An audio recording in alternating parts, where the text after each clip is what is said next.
Welcome to another episode of Spirit Seeking with Pratick on Sound Health Solution. We here speak about different spiritual issues, mental issues, and sometimes even physical issues. Recently, I got a question from one of my dear friends. He asked that he has a creative and a running mind, but he is somehow employed in a company which binds him, creates boundaries for him, and he's wondering what's the right thing to do. I would like to take this question in this way. We've all heard of a saying, man is born free, but everywhere he is in chains.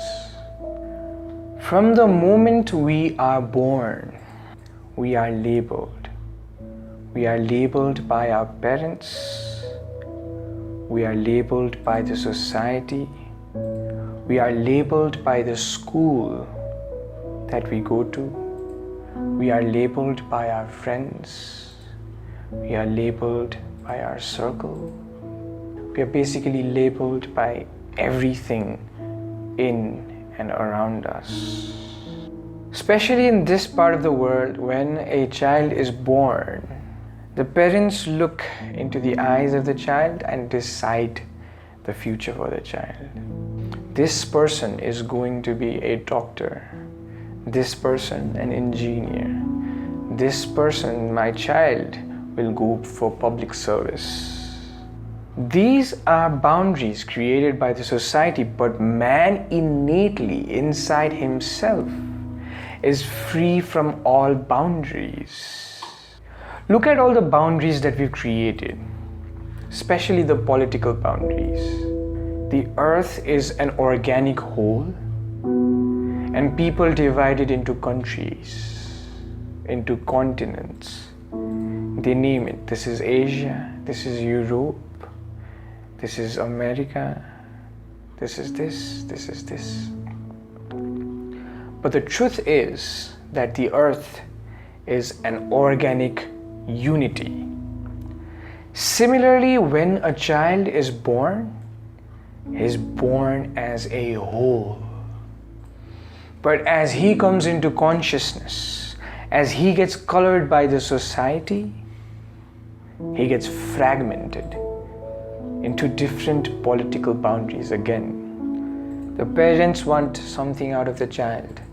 The school wants something out of the child. The society wants something out of the child, and the child is tossed and toppled upon expectations. And the child is like a wet container of clay which can be molded into anything.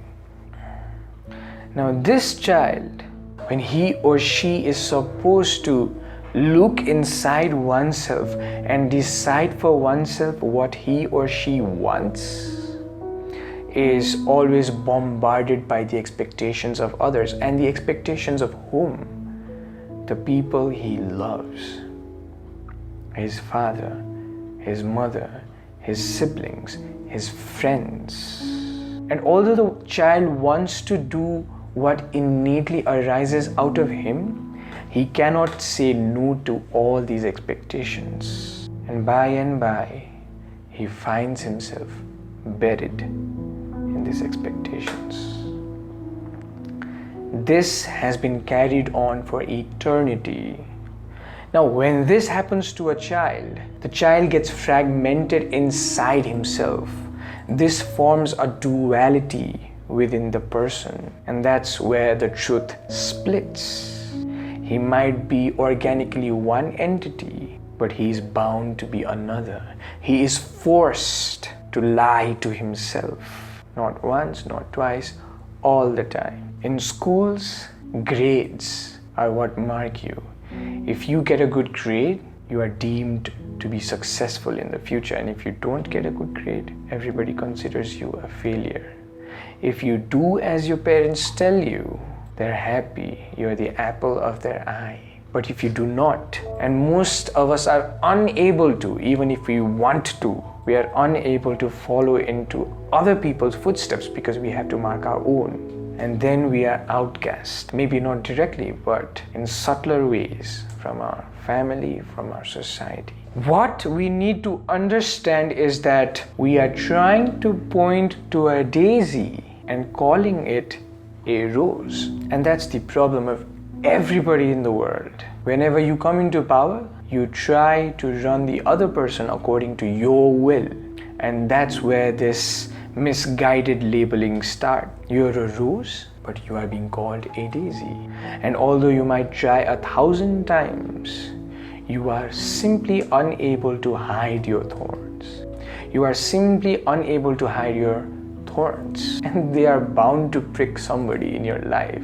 The problem is you do not know that you have these thorns because you do not know your innate self. You do not know who you actually are. And others get hurt. And this creates more problems in life. The right thing to do is to first understand what is it that you want in life. Because if you are not at the driver's seat of your own life, believe me, somebody else will take up that space. Somebody else will take up your place and they will drive your life for you.